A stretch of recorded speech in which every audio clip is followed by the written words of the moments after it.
Hello and welcome. I hope that you are having a fantastic day. We're going to talk about cryptocurrency news. Bitcoin has skyrocketed above $9,300, at least at the time of this recording, which is on January 29th, 6:14 a.m. Central Standard Time. And we have over $1 million in crypto that was seized off of a cryptocurrency exchange.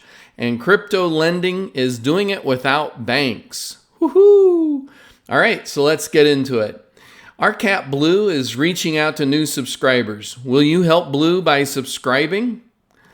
I'm not a financial advisor. This is not financial advice. This is my opinion. I'm not smarter than you. You are smarter than you realize. Do not trust what I say. Do your own research.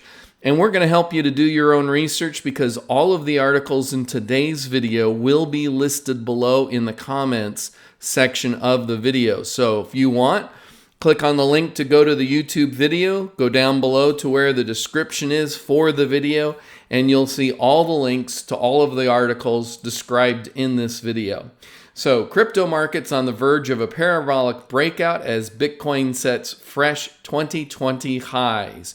Bitcoin and the altcoin market incurred some notable momentum today, which comes as Bitcoin bulls extended the rally that first kicked off yesterday when the crypto made its way up to highs of $9,150. And so since this article was written, Bitcoin has gone past that $9,150 high to right now for about 8 hours approximately. It has been floating around the $9,300 price range. And so hopefully it'll go higher today, but we won't know until the hours have been recorded in the history book. This momentum has not been isolated to Bitcoin, however, as major cryptos have been similarly incur notable momentum today. And so while Bitcoin has had a significant rise, that's still about 5%-ish in the last 24 hours. At the time of the writing, it was up 5%. Of course, it's a little bit higher since it's reached $9,300. But there were other altcoins that have gone up even more than the 5% that Bitcoin has gone up in the last 24 hours. So now, there was a meeting in Davos, Switzerland last week, and at that meeting, you had all kinds of world leaders from around the globe meeting and talking about finances at the World Economic Forum. And that included the United States president, as well as many other presidents and governments were representative. And this meeting held at Davos last week represented a momentous shift in the attitude towards blockchain, digital currencies, and cryptocurrency. The industry has been bubbling under in the move to evolve the future of payments, received a timely consideration from some of the world's biggest financial institutions. And that's really true. If you've been paying attention to the cryptocurrency news, over the last number of months, about 4 months or 6 months, somewhere in that ballpark, cryptocurrency has been receiving a lot of attention from lots of different governments and lots of different banks. We've seen the Deutsche Bank come out with lots of different reports, including a report saying that they thought that Bitcoin was going to hit $90,000 within the next 12 months. And coming from a conservative bank to say that Bitcoin will go to $90,000, I mean, that's a tenfold increase, a tenfold 10x, 10 times for every dollar you put in, you're going to get $10 out. To say for a conservative German bank to put out a report and that report analyzed Bitcoin and cryptocurrency, and it wasn't just a one-page deal. It was, if I remember correctly, it was like 20 or 30 pages long. They went in depth as to why they believed that cryptocurrency and Bitcoin in particular would see a significant increase in 2020. And so it was quite interesting to see that. So, massive buy-in. What is most impressive to see is the magnitude of some of the institutions and individuals who are not only backing the consortium, but also backing the move towards digital currencies. This is fully regulated and standardized. From leaders of the World Economic Forum to central banks from emerging nations like South Africa and Kenya, as well as influential central bankers from England and Singapore, and even David Marcus, who is battling to get Facebook's stablecoin Libra up and running. Digital currencies, a cross-cutting topic that requires input across sectors, functions, and geographies, is a key area of interest for the forum, which was the forum that occurred in Davos, said Klaus Schwab, founder and executive chairman of the World Economic Forum. Building on our long history of public-private cooperation, we hope that hosting this consortium will catalyze the conversations necessary to inform a robust framework of governance for global digital currencies. And so at this World Economic Forum that included global leaders and governments from around the world in the finance industry, they're saying that global digital currencies is a big deal. It's a big deal, man. So we're going to see some interesting things in the coming years. With China coming out and saying that they're introducing their own government-backed cryptocurrency, to France doing the same thing, to Germany doing the same thing, to the European Union talking about the same sort of things. The Bahamas have already come out with their own government-backed cryptocurrency. So I want you to know the future is looking bright and brighter for cryptocurrencies and the cryptocurrency industry. So Bitfinex, 96 Bitcoin were seized, additional proof of BTC's non-anonymity. The British High Court has issued a court order and seized nearly $1 million in Bitcoin on Bitfinex. Bitfinex is one of the exchanges where you can buy and sell cryptocurrencies. You can deposit money from banks and other sorts of things, credit cards and whatnot. It is a precautionary measure concerning a lawsuit some hackers who allegedly had Bitcoins sent to them as payment for a ransomware attack. So this is another good reason you want to make sure that you always have really good antivirus software and anti-malware software. Don't just have one program on your computer protecting you, but make sure you have a really strong antivirus software and a really strong anti-malware software on your computer, whether you have an Apple or a Windows machine. Make sure that you are protected especially if you're using that laptop or desktop, if you're using that computer in order to buy and sell cryptocurrencies. Definitely make sure that you have that computer protected, because you don't want to endure a ransomware attack and have somebody try and steal your cryptocurrency. Unfortunately, this type of attack is increasing, but in this case, the stolen Bitcoins were intercepted on Bitfinex and exchanged, and then those cryptocurrencies were seized. The sentence states that an English insurer who asked to remain anonymous accused 4 defendants of unlawfully stealing 96 Bitcoin from him in October 10th and 11th. These Bitcoins are believed to be held at Bitfinex Bitcoin address. The ransomware attack had paralyzed the operation of a Canadian insurance company by exploiting a software bug and making more than 1,000 computers of the company unusable. To unlock the computers, the hackers demanded $1.2 million in Bitcoin, and eventually the insurance company agreed to pay $950,000 in Bitcoin in exchange for a tool to unlock the compromised computers.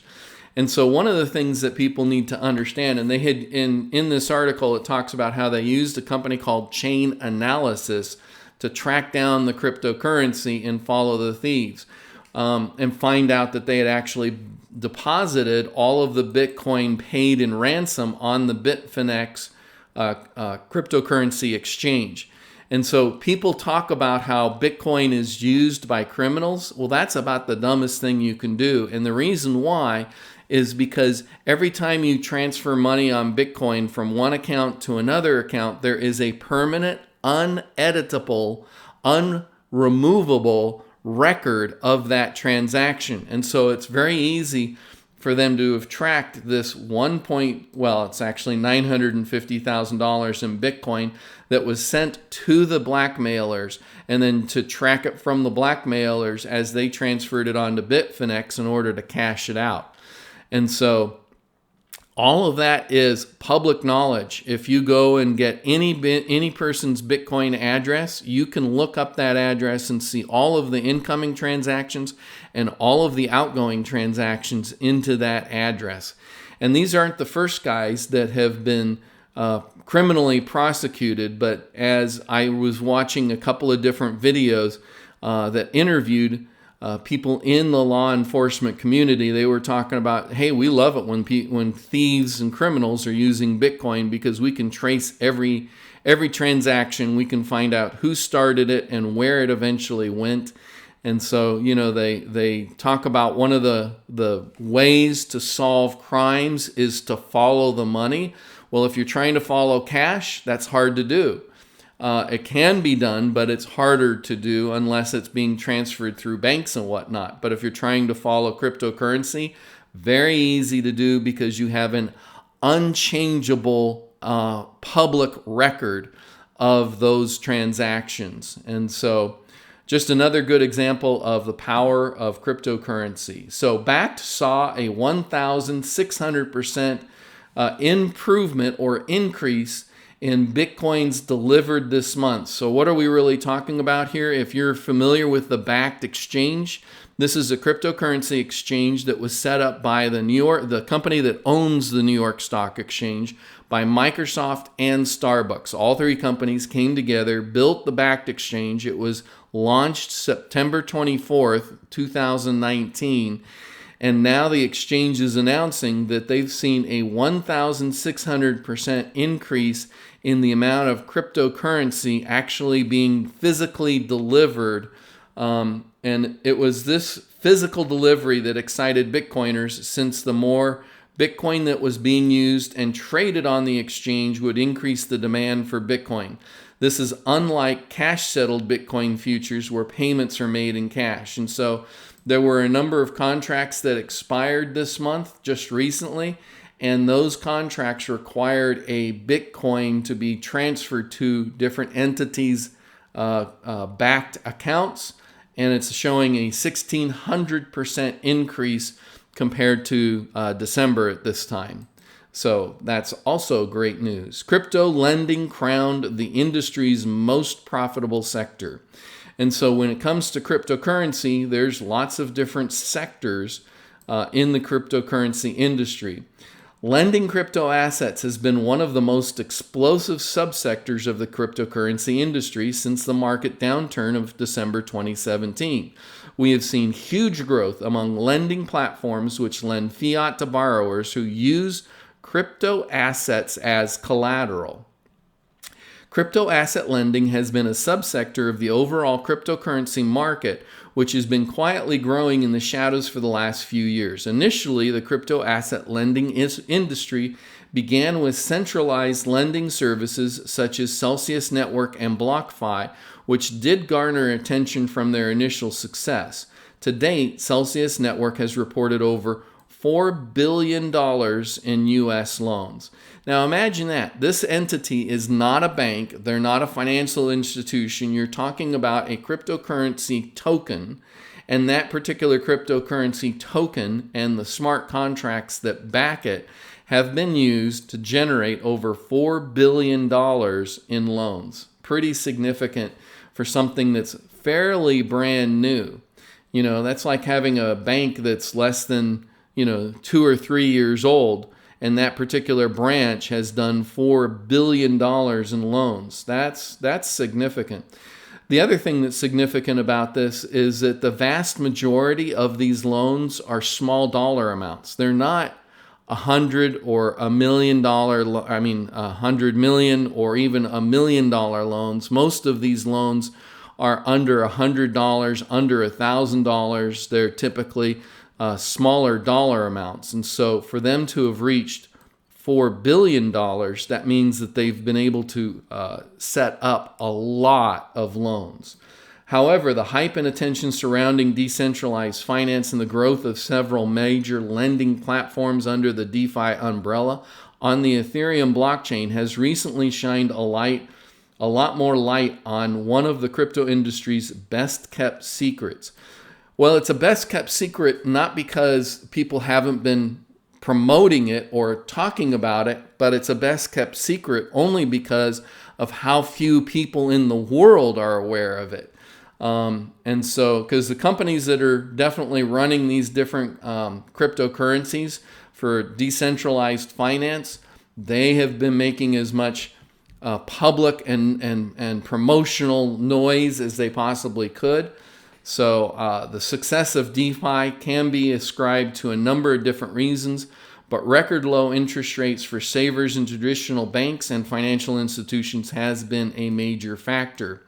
And so another area that's interesting about these DeFi, decentralized finance cryptocurrencies, is that if you own some cryptocurrency and you want to make interest on it or earn interest on it, you can deposit your cryptocurrency into one of these DeFi cryptocurrencies and you can earn interest, and those interest rates are dramatically better than what you get from a bank. You know, your typical bank will give you under 2% return on an annual basis, whereas if you do it with a cryptocurrency on decentralized finance, you can see rates as high as 10% or 15% every year in terms of income from your cryptocurrency, and that's including with some stable coins. Now, if you're not familiar with a cryptocurrency stable coin, that's a cryptocurrency coin where the value stays at a steady amount. So in most cases, a cryptocurrency stable coin has an amount pegged to the US dollar. And so one coin is always worth $1. And if you look at their history, over the last 9 months, over the last 2 years, you'll see that coin always traded at the value of $1. Now there's other cryptocurrency, other stable coins that are pegged to other sets of value, but the vast majority of them are pegged as $1. And so the last one is this lady here. She's doing an interview at a conference. She's got a kind of surprised look at this guy who's wearing angel wings. I took out a loan with cryptocurrency and didn't sign a thing. Last week, I took out a loan without meeting anyone, saying anything, or even interacting with a human being. I also invested in a variety of assets that earn interest up to 5.9% a year. I did it all on my own computer. All I needed was some cryptocurrency and a knowledge of how these systems work. The amounts were tiny. The loan was $30, and I used $95 worth of crypto to earn interest, but I could have easily done the same thing with much larger amounts at those exact same terms. To do all this, I was using freely available DeFi or decentralized finance services based on the Ethereum blockchain. DeFi is one of the key usages of Ethereum, which besides being a cryptocurrency is also a decentralized app platform where most of the currently available DeFi apps reside. And so that's the news today. I hope that you enjoyed it. And let me know how I can be of service to you. Please, down in the comments below, if you have any questions or if I didn't do a very good job explaining something or I said something that was confusing, leave a comment below. We're going to do our best to respond to every single comment. And if you have a disagreement with anything that I said, leave your polite disagreements below, because you know things I don't know. I know things you don't know. And when we get together, we're going to grow smarter together because we can learn from each other. And so I hope to hear from you. In the meantime, like, subscribe, and hodl. And I hope that you have a fantastic